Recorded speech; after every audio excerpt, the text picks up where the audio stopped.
दैनिक जागरण संपादकीय 15/5/2020। शब्द संख्या लगभग 800। स्पीड 100 वर्ड्स पर मिनट। Ready and start.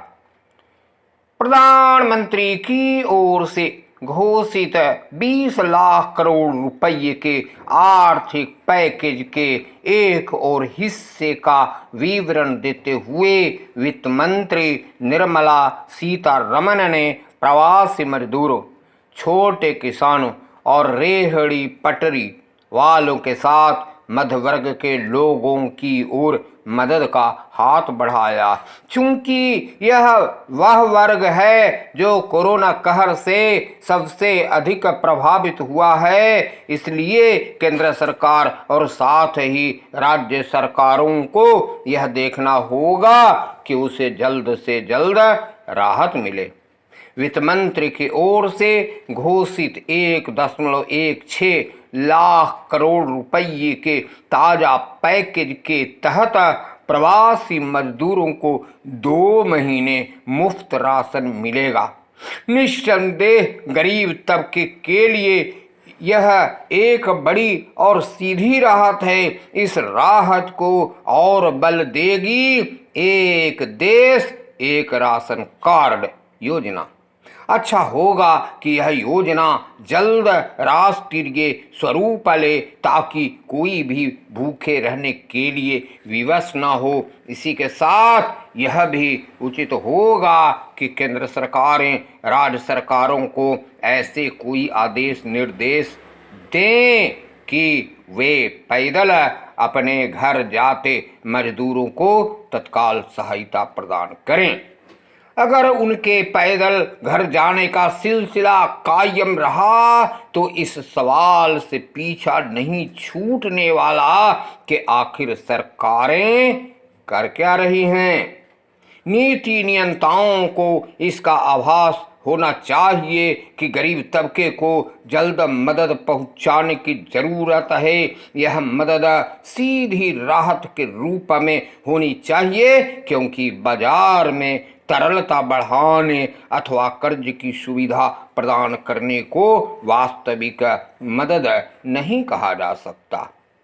आखिर जब काम धंधा ठप है तब कौन कारोबारी कर्ज लेकर अपने छोटे बड़े उद्यम को आगे बढ़ाने के लिए तैयार होगा।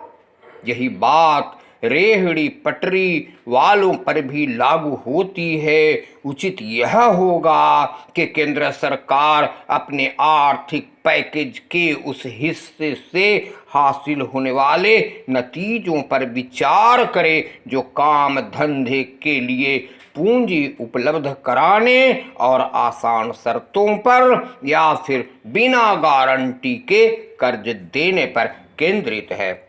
इसी तरह उसे यह भी देखना होगा कि क्या टैक्स रिफंड और पीएफ में कटौती जैसे कदमों को राहत पैकेज का हिस्सा कहा जा सकता है।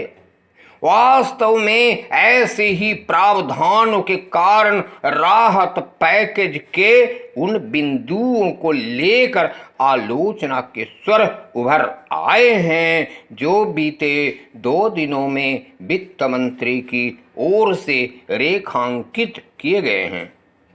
बेहतर यह होगा कि आर्थिक पैकेज में यह स्पष्ट किया जाए कि सीधी मदद के लिए क्या किया जा रहा है और परोक्ष सहायता के लिए क्या कदम उठाए जा रहे हैं। इससे कहीं कोई असमंजस भी नहीं रहेगा और सहायता पाने वालों के समक्ष भी यह स्पष्ट होगा कि उन्हें क्या मिलने वाला है। ध्यान रहे, असली मदद वही जो सीधी राहत पहुंचाए। अगला भाग। अगर इन प्रवासियों को यहाँ कड़ी मॉनिटरिंग में नहीं रखा गया तो गांव में कोरोना के प्रसार को रोकना मुश्किल हो जाएगा और कोरोना कम्युनिटी स्प्रेड के मारक चरण में प्रवेश कर जाएगा। यह सुखद है कि गांव के लोग भी कोरोना को लेकर खासे जागरूक हैं। वे इस बीमारी की भयावहता को समझ चुके हैं, इसलिए किसी भी सूरत में गांव में इसका प्रवेश नहीं चाहते। अभी तक लगभग 1.5 लाख श्रमिक राज्य में प्रवेश कर चुके हैं और आगामी कुछ दिनों में इससे 2 गुने लोगों के आने की संभावना है। यह चिंता वाजिब है कि गांव घरों में प्रवेश से पहले सभी तरीके से क्वारंटाइन हो जाएं, ताकि संक्रमण फैलने की कोई गुंजाइश न रह जाए। सरकार तो सजग है ही, गांव के लोग भी इस संबंध में पूरी तरह सतर्क हैं। लोग अपने तरीके से रक्षात्मक उपाय कर रहे। ऐसे कई उदाहरण सामने आए जब लोगों ने गांव में प्रवेश के नियम तय कर दिए। गांव में प्रवेश के रास्ते की बैरिकेडिंग कर दी। इतना ही नहीं, वहां रह रहे लोग भी अगर किसी काम से बाहर जाकर वापस आ रहे तो उन्हें हाथ धोने व सैनिटाइजर लगाने के बाद ही प्रवेश की इजाज़त दे रहे। कई गांवों में लोगों ने बाहर से चुपके से किसी के आने पर पुलिस को सूचना दे दी, ताकि उस व्यक्ति को क्वारंटाइन किया जा सके। यहाँ तक कि उनके स्वजन भी नहीं चाहते कि वे सीधे घर में प्रवेश कर जाएं। सरकार भी चाहती है कि बाहर से आए लोग हर हाल में क्वारंटाइन सेंटर में तय अवधि व्यतीत करने के बाद ही गांव घर में प्रवेश करें।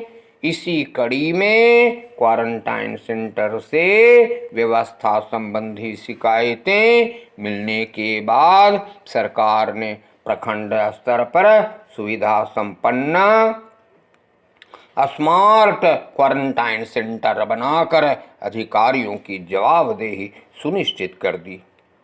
वाकई ग्रामीणों की सजगता काबिले तारीफ है। इस प्रयास को सफल बनाने के लिए संबंधित अधिकारियों को भी धैर्यपूर्वक अपनी जिम्मेदारियों का निर्वहन करना होगा। उन्हें यह समझना होगा कि ये प्रवासी काफ़ी कष्ट झेल कर अपने गांव की दहलीज तक पहुँचे हैं। उनका धैर्य चुक जाना लाजिमी है, अतएव उनमें सकारात्मकता का बोध पैदा करना भी क्वारंटाइन सेंटर की देखभाल कर रहे अधिकारियों कर्मचारियों का दायित्व है।